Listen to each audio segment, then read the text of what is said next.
Hi guys. Welcome back to Rts Share Tea, where respiratory therapists live out loud. With me, your host, Linda Fry, the Asthma Lady. Yes, welcome everybody. Welcome to anyone new.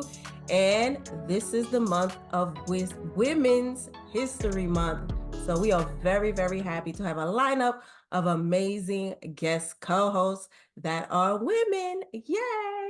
And I have my first one here today lined up, and she is amazing, a respiratory therapist, Ms. Breanna Masklee. Hold on, sorry. Breanna. So before I let Breanna do her thing, I'm going to read her bio, and she's going to take over the show. Okay. All right. So Breanna is a registered respiratory therapist who graduated during the 2020 pandemic. Since becoming a respiratory therapist, she has also worked as a clinical instructor for a respiratory care program and most recently obtained her AEC certification. Yes, Breanna, love it. So, and I'm also in the clinical instructor world, so we have a lot in common. Very nice, very nice. Yes, Breanna. So welcome. Thank you so much for being here. Thank you so much for being a guest co-host. And I'm just going to go right into it. I ask every guest co-host that comes through our doors their story. So what made you decide to be a respiratory therapist? We all have our story. So I guess like with anyone else you probably ask, it just kind of fell into my lap. That seems to be like what everyone says. I actually wanted to do occupational therapy. So that was like my dream. Mm-hmm. I was going to school for my bachelor's for it, for exercise science. I was doing observation hours, Special Olympics, motor development labs. Like I was putting in a lot of effort and work, and I just could not get into a program. I even got a license and did ABA therapy for a bit. Still Okay. had no luck. So my husband and I ended up moving to New Jersey, Okay. and I worked for a bit. And then I was like, I gotta do something. So, well, I also forgot to mention that when I was doing my undergrad, I met one of my now best friends, Sarah, who is a CFer. So Oh, that was my first introduction to respiratory. So I remember her explaining like her cystic fibrosis diagnosis and disease to me. I remember sitting with her doing homework, and she would be doing her vest and her nebulizers and her inhalers and her coughs and tell me about her phlegm. And I'm like, ew, that's gross. I don't want to hear about it. So, all of that. And then after I was like working, I was actually doing catering sales for Panera, and I've been doing that for like a year and a half. And I was like, okay, I really want to be in the healthcare field. I want to work with patients. I want to help people. Like I got to figure out something else to do here. okay. And so I was looking online, and the respiratory program kept coming back to me. I'd watch YouTube videos. I talked to my friend Sarah about her experience with RTs and kind of like her relationship and what she saw. And then my sister-in-law at the time was an ER nurse. So I asked her, like, hey, do you ever work with respiratory therapists? Like, what do you think? Do you think I could do that? And she was like, oh, absolutely, go for it. So one night after a bad day at work, I was on the computer. Panera Bread? At Panera, yeah. And I got on the computer and I found the program closest to me. And I emailed the director my information, and it was already past the deadline to apply, actually. And I had reached out and I was like, I know I missed the deadline, but is there a way I can meet with you to talk about the program? I'm very interested, yada, yada. And this is at like midnight. He emailed me back within like half an hour. So he was like, come in today. I'll be here. Yeah. He's like, come on in. And I was like, wow, like things are falling into place already. Like this is too good to be true. And that's just kind of how it happened. So I met with him and spoke with him, and Listen, midnight, we need so many respiratory therapists. It's not even funny. I see why he caught you midnight. Yes. yeah. It's crazy. So you were able to get over the mucus and It took a little bit. right. Yeah, but yeah, it doesn't really bother me as much now. I would hope I would at this point.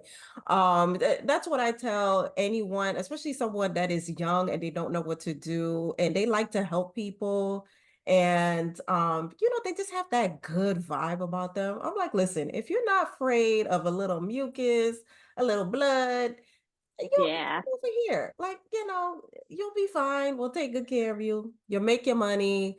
And it's like a good stepping stone in the healthcare world if you want to do something else later. But I tell Well, people, it's funny that you mentioned the blood because I didn't know that we had to do like ABGs and things like that. So I didn't really think of that. And in clinicals, my whole group, we all still laugh about it. We're all still friends. And they said I looked like wider than like the background behind you, that I was like slowly bending over watching my first ABG. They all thought I was going to pass out. So funny. And then when it came for us to start doing the ABGs, they would tease me like, "Oh, Bree, like, are you going to be okay?"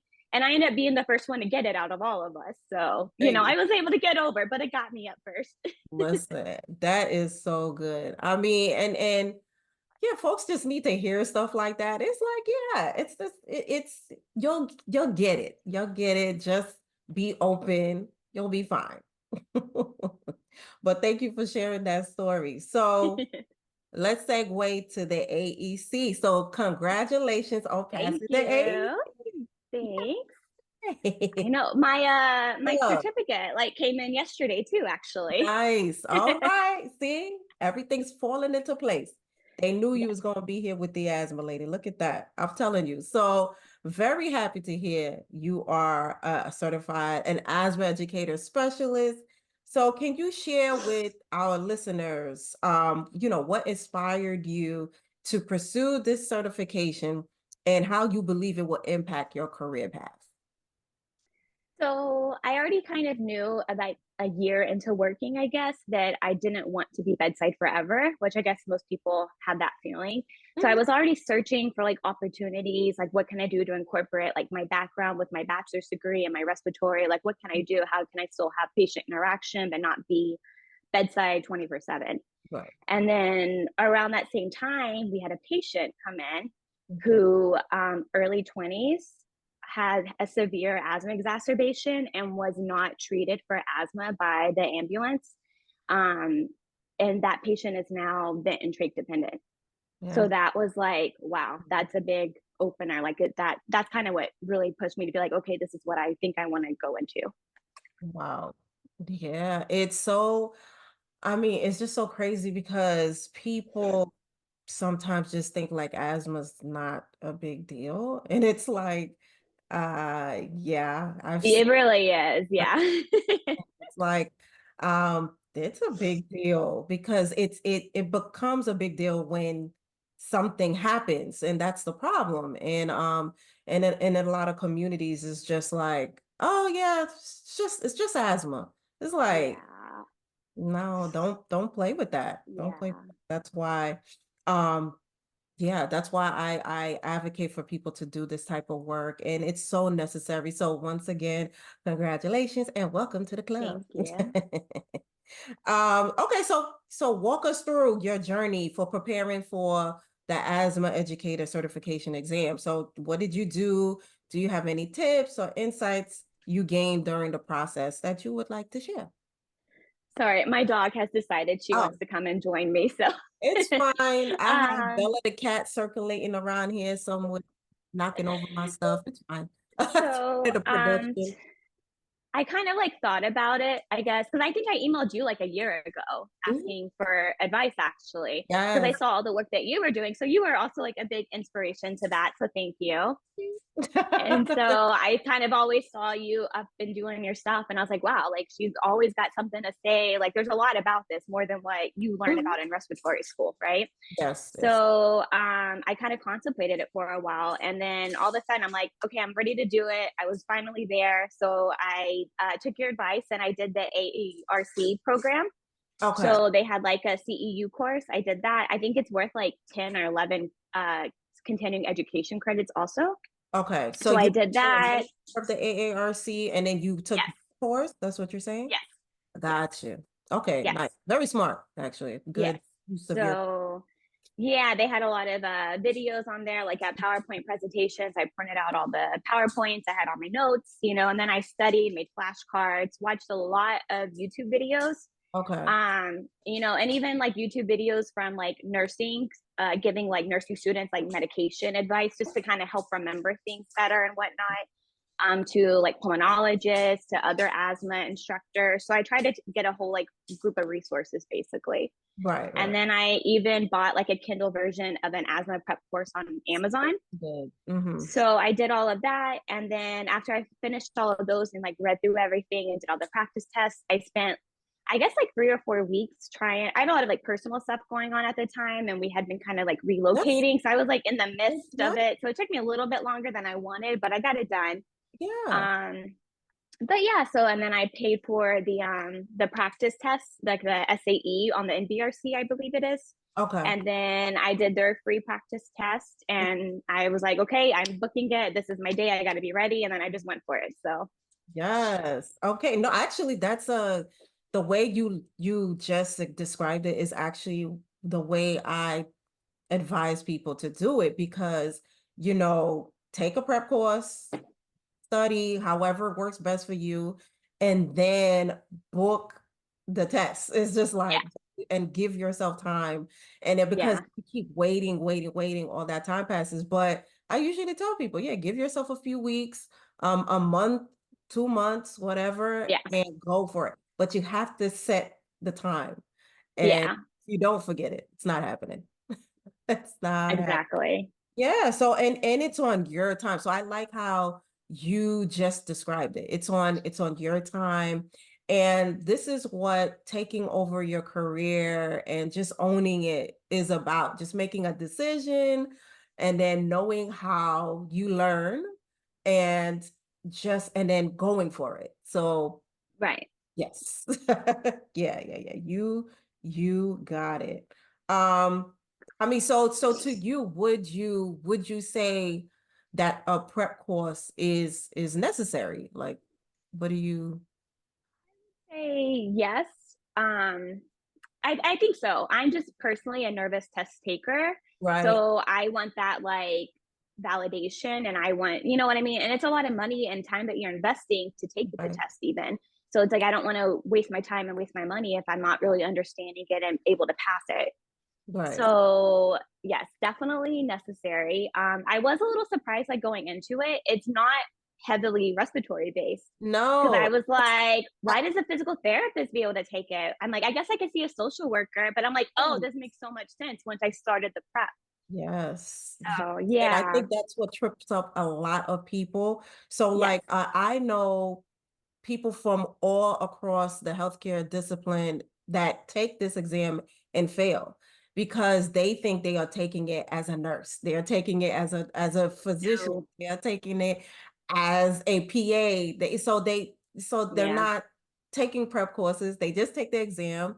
They're like, "Oh, I'm a respiratory therapist. I know asthma." And you it's like, don't. There's so much more to it yeah, than just the mechanism of asthma because you're correct. really taking it to advocate for the patient. You know what I mean? Like you're learning the best way to meet their needs, to explain things. You have to be able to listen to how they're interpreting it and understand like, oh, that's not right. Let me re-explain it, re-educate.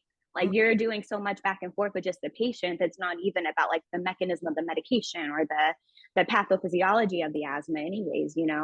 Right, right. The advice that I give often is for them, like you said, get the exam matrix from the NBRC, Mhm. and it'll tell you how many questions is Yeah. related to the actual condition. And then there's like program management, there's community engagement questions, there's just so many different entities that go into that to taking that exam. And if you're not from that world, those questions definitely trip you up. It's Right. it's crazy. And there's like social work type questions. Like it's so Yeah. and you need the stamina to take that exam. Definitely. That's like not something, Yeah. yeah, you need good sleep. Yeah, it's not one of those, let me hurry up and take this exam and go about my business. Mm-mm.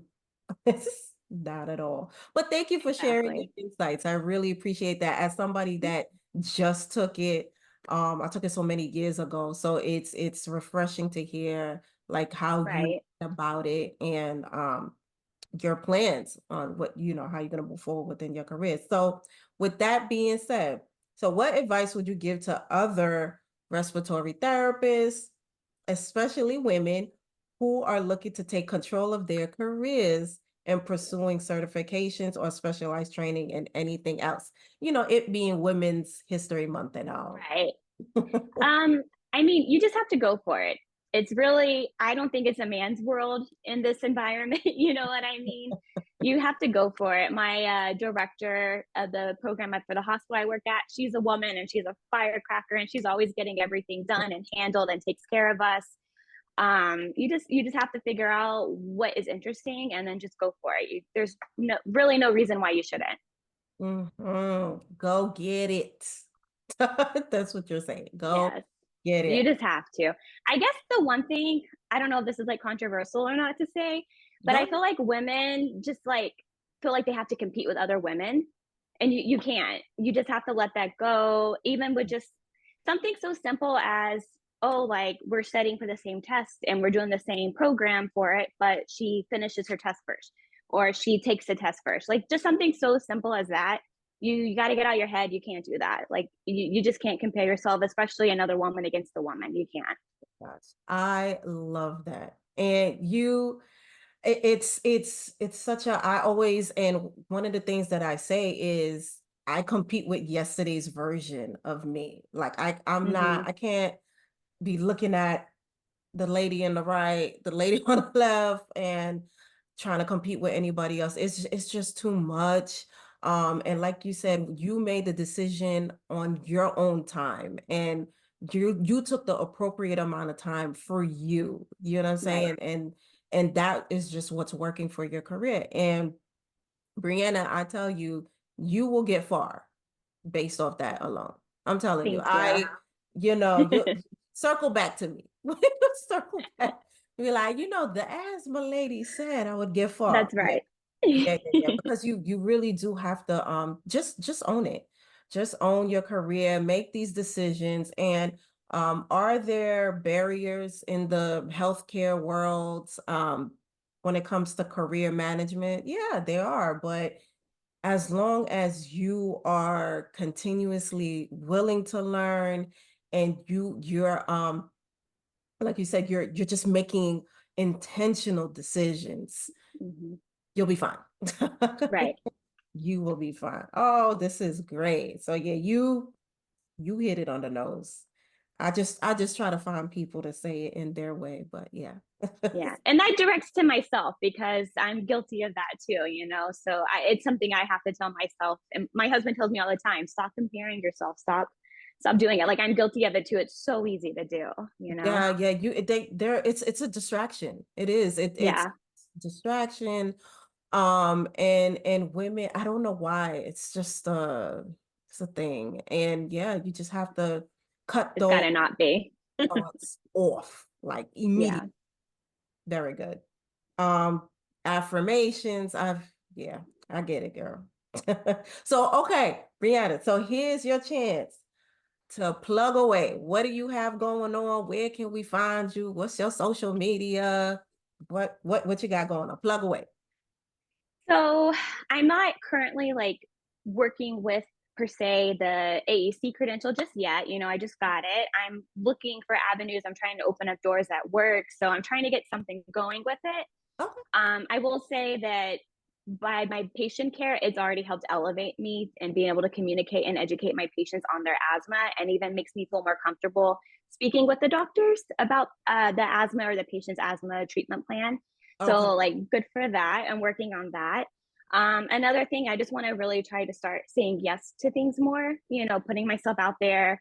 Even this, for example, like I was excited and then I got in my head, Brie, like, that's kind of silly. What are you going to go on there? You haven't done anything. Like, you're not like respiratory coach coming on here or the burnout coach, but why not? Why can't I be on here? You know what I mean? Like, why do I have to get my head? So Yeah. Just say yes more. Yes, and that is the same thing with what was happening to me back in the day. I was always so like, well, why me? Like it just didn't make sense at one point. And I had an episode that I had put up that was called "Stop Being Your Own Hater." It was me. It's just like that was blocking myself. So yeah, I totally agree. Saying yes, especially as women, and just being open to receive. That's it. And Right. grow. Amazing. Breanna, stay in my circle. Thank you. Yeah, keep watching. We'll definitely stay in touch. And I'm excited for you. I'm excited for you and to watch your journey. And these roles are so necessary. And I totally support, especially in the respiratory therapy field, anybody that has a that wants to get into a subspecialty, just shine just a little brighter in something that they're very passionate about, and just want to get going for it. Yes, this was really good. Thank you so much, Breanna. Okay, so let me close us out. All right, guys, thank you so much, everyone. I appreciate it. Thank you, Breanna, once again. Breanna, sorry for Okay. thank you so much for being our guest co-host. Thank you guys again for tuning in. Remember, we are here on most podcast platforms on Wednesdays, and we are on YouTube on Thursdays. So much more to come on Women's History Month. All right, guys. So remember to invest in yourself and to only compete with yesterday's version of you. See you next week. Bye.